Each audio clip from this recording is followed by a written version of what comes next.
नमस्कार दोस्तों, मेरा नाम है संदीप गुप्ता और आप सभी का स्वागत है हमारे YouTube चैनल पे। तो जो कल हमने पढ़ा था वो हमने प्रेजेंट परफेक्ट के बारे में पढ़ा था और वहीं से अगर आगे बढ़ते हैं तो आज जो हम पढ़ेंगे सिंस और फॉर का यूज पढ़ेंगे। ठीक है जी।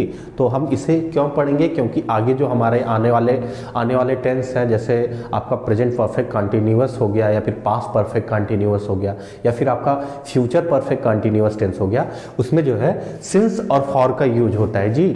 ठीक है, तो इसीलिए हम पढ़ेंगे। तो देख लेते हैं सिंस का कहाँ यूज होता है और फॉर का कहाँ यूज होता है। तो अगर बात करें सिंस की, तो सिंस का मतलब होता है से। ठीक है जी।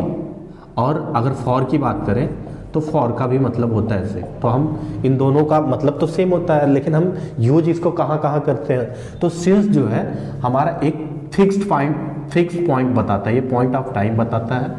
हाँ, जिसको हम कह सकते हैं फिक्स टाइम भी बताता है, जो फिक्स टाइम बताता है। लेकिन जो है हमारा फॉर जो है एक ड्यूरेशन बताता है, एक पीरियड बताता है, जिसको बोलते हैं पीरियड ऑफ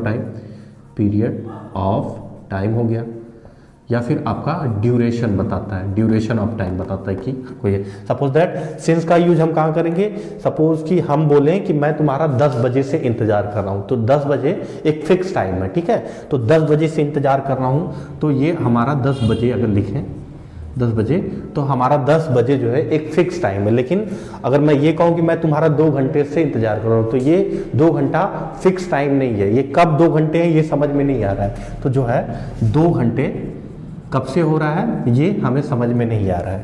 तो अगर देखा जाए तो सिंस फॉर का यूज यही होता है जी। ठीक है, और हम ये देखें कि हम सिंस का कहाँ यूज करते हैं, फॉर का यूज कहाँ करें। अगर फर्दर डिवाइड करें तो अगर हम देखें तो हम यूज ऑफ सिंस का बात करें, यूज ऑफ सिंस की बात करें, तो इसमें अगर पहले की बात करें, ठीक है जी, तो पहला हमारा है, हमने बताया था पॉइंट ऑफ टाइम, जिनको हम फिक्स टाइम भी बोल देते हैं। फिक्स टाइम क्या हो सकता है? हाँ, पॉइंट ऑफ टाइम क्या होता है? टाइम क्या बता सकता है? कोई डे बता सकता है, कोई डेट बता सकती है, कोई मंथ बता सकते हो, हाँ, कोई ईयर बता सकते हो। ठीक है जी। और ETC मतलब और भी चीज़ें, जैसे डे बताने का मतलब हो गया, जैसे सिंस अगर एग्जांपल लें, ठीक है जी, सिंस मंडे, ये हो गया जी। अगर डे की बात करें तो हम सिंस का यूज कहाँ कहाँ करते हैं। अगर एक जो है फिक्स डे में यूज करते हैं, जैसे डे जो है मंडे की बात करें तो उसके साथ हम सिंस का यूज करेंगे। जैसे कोई डेट होगी, सिंस 7 जनवरी हो गया। ठीक है, और मंथ की बात करें सिंस मार्च हो गया। ये एग्जांपल हम दे रहे हैं। ठीक है, कोई ईयर की बात करें सिंस 2013 हो गया। ठीक है, ETC हो गया। तो अगर इससे आगे चले और कहाँ हम सिंस का यूज कहाँ करते हैं,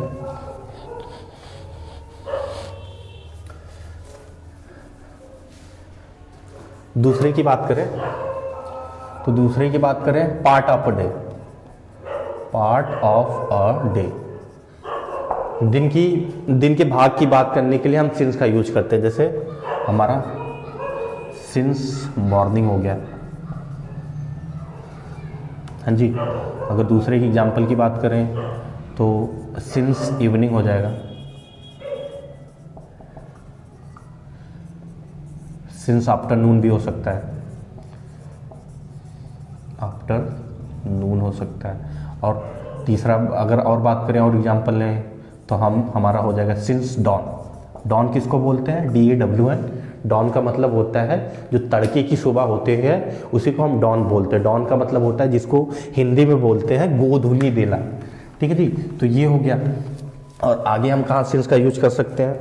हाँ, तीसरे की अगर बात करें तो स्टेजेस ऑफ लाइफ के जो स्टेज होते हैं उनके यहाँ पे हम सिंस का यूज कर सकते हैं। जैसे हमारा सिंस चाइल्डहुड हो जाएगा। हाँ जी, ये भी अवस्था है ना, बचपन एक अवस्था है। ठीक है, स्टेज लाइफ की एक स्टेज है, लाइफ की एक अवस्था है। हाँ, सिंस अडल्टहुड हो जाएगा, अडल्टहुड। हाँ जी, और अगला अगर बात करें तो सिंस ओल्ड एज हो जाएगा, ठीक है। तो ETC करके और भी बहुत सारे एग्जाम्पल बना सकते हैं, ठीक है। तो यहाँ पे जो है हम सिंस का यूज करते हैं। और अगर इससे आगे बढ़े,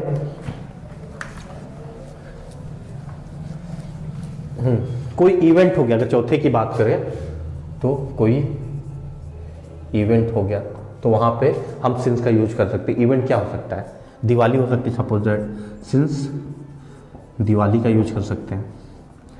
हाँ जी, और क्या हो सकता है? सिंस होली लिख सकते हो, सिंस होली लिख सकते हो। हाँ, और क्या लिख सकते हो? सिंस अभी मकर संक्रांति भी बीती है, संक्रांति लिख सकते हो, ठीक है जी। ETC करके आप बहुत सारे चीज़ें लिख सकते हैं, ठीक है जी। और अगर यहीं से आगे फॉर की बात करें तो फॉर का यूज हम कहाँ करते हैं, आइए देख लेते हैं। हमने बताया था आपको फॉर का यूज हम पीरियड ऑफ टाइम के लिए करते हैं, तो यूज ऑफ फॉर, ठीक है जी। तो पहला अगर बताएं तो पीरियड ऑफ टाइम, जिसको हम बोल सकते हैं ड्यूरेशन ऑफ टाइम। हाँ जी, आगे चलें। आगे अगर इसके एग्जाम्पल की बात करें तो पीरियड ऑफ टाइम क्या हो सकता है? फॉर 2 आवर्स हो सकता है, हाँ जी।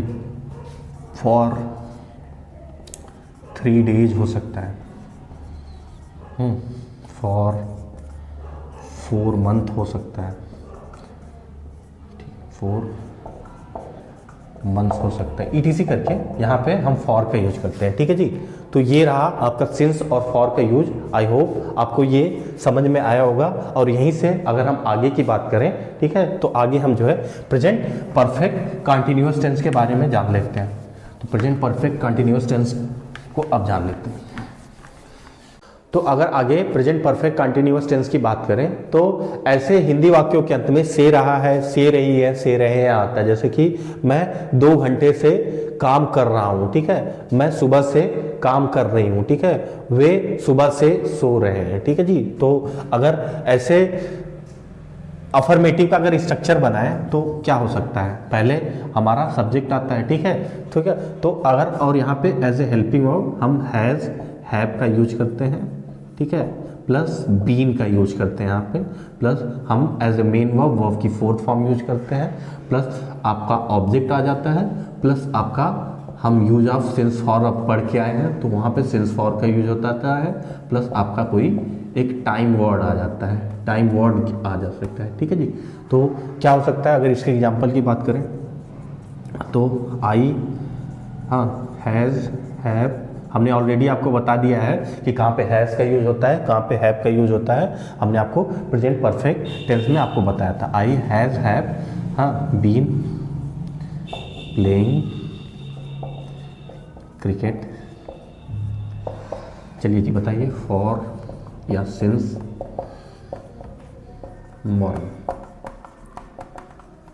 अगर इसकी बात करें तो आई के साथ, हाँ, आई को बाय डिफ़ॉल्ट हम प्लूरल मान के चलते हैं तो हैज़ गलत हो गया, हाँ, सब्जेक्ट आ गया, प्लस आपका हेल्पिंग वर्ब आ गया, प्लस बीन आ गया, प्लस वर्ब की 4th फॉर्म आ गई, प्लस ऑब्जेक्ट आपका क्रिकेट आ गया।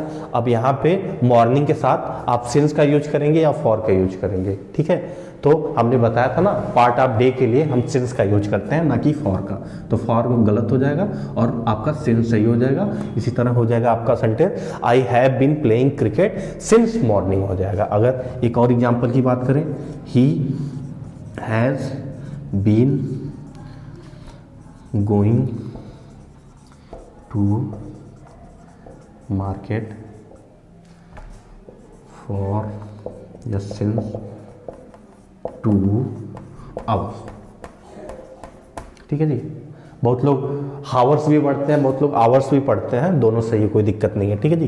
तो he has been going to market for या सिंस 2 आवर्स, ठीक है। तो 2 आवर्स क्या है? ये ड्यूरेशन है। 2 घंटे क्या है? ये ड्यूरेशन है, या फिर ये इसको कहते हैं ना कि पीरियड ऑफ टाइम है, तो इसके साथ हम सिंस का यूज नहीं करेंगे, फॉर का यूज करेंगे। तो ये हो गया कि he has been going to market for 2 hours हो गया जी, ठीक है जी। अगर इसी के निगेटिव स्ट्रक्चर की बात करें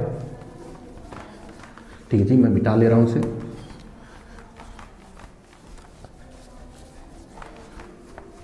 अगर निगेटिव स्ट्रक्चर की बात करें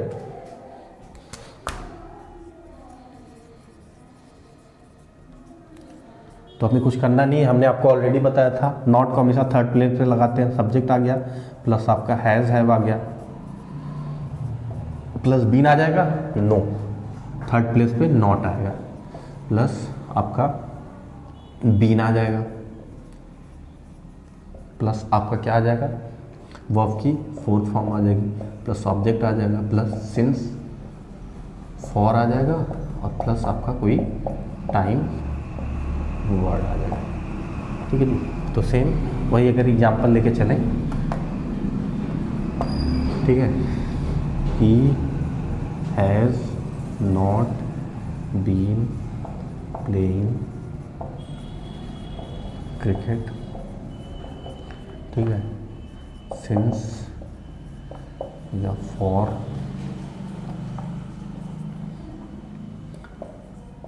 3 आवर्स। ठीक है जी, तो यहाँ पे क्या होगा, ही के साथ हम हैज का यूज करते हैं, सिंगुलर सब्जेक्ट है तो सिंगुलर हेल्पिंग वर्ब, हाँ नॉट थर्ड प्लेस पे आया है, सब्जेक्ट प्लस हैज हैव में हेल्पिंग वर्ब आ गई प्लस नॉट आ गया प्लस आपका बीन आ गया प्लस वर्ब की जो है आईएनजी फॉर्म आ गई प्लस आपका ऑब्जेक्ट आ गया plus since for plus time word. तो यहाँ पे देखिए 3 आवर्स क्या है, ड्यूरेशन है, तो हम यहाँ पे फॉर का यूज करेंगे जबकि सिंस गलत हो जाएगा। ठीक है जी, अगर उसी तरह एक और एग्जांपल बताएं, अगर प्लूरल से बनाएं, चलो, we has have not been going to Delhi since या फॉर मार्च।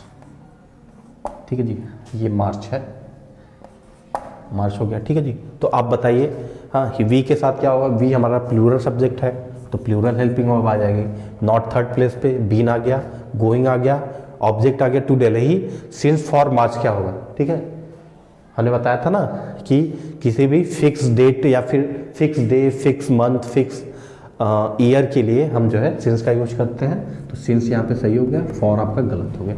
ठीक है जी, अगर इसी तरह हम आगे बढ़ें और इंट्रोगेटिव सेंटेंस की बात करें, अगर हम इंट्रोगेटिव सेंटेंस की बात करें तो अब आसान हो जाएगा। मुझे लगता है कि आप लोग खुद से ही इंट्रोगेटिव सेंटेंस बना सकते हैं, लेकिन फिर भी हम आपको बता देते हैं। और भी ज़्यादा प्रैक्टिस करने के लिए जो है आप इस वीडियो के कमेंट बॉक्स में जाइए या फिर कमेंट बॉक्स में जाइए, वहाँ पे लिंक पड़ा होगा, ठीक है, हमारे व्हाट्सएप और टेलीग्राम चैनल का, आप उसे ज्वाइन करके हाँ और भी आप प्रैक्टिस कर सकते हैं, जिससे आपका ओवरऑल इम्प्रूवमेंट हो जाए। ठीक है जी, तो हम पहले क्या लगाएंगे,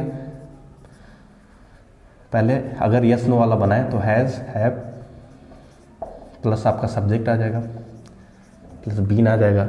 ठीक है जी, प्लस आपका वर्ब की फोर्थ फॉर्म आ जाएगी प्लस ऑब्जेक्ट आ जाएगा प्लस सिंस फॉर, ठीक है, प्लस आपका टाइम वर्ड आ गया। चलो यहाँ पे लिख लेते हैं, प्लस आपका टाइम वर्ड आ गया प्लस आपका जो है मार्कअप इंट्रोगेशन आ गया। मार्कअप इंट्रोगेशन आप भूला मत करिए। ठीक है, अगर एग्जाम्पल की बात करें, ठीक है जी, हैज या have she, has have she been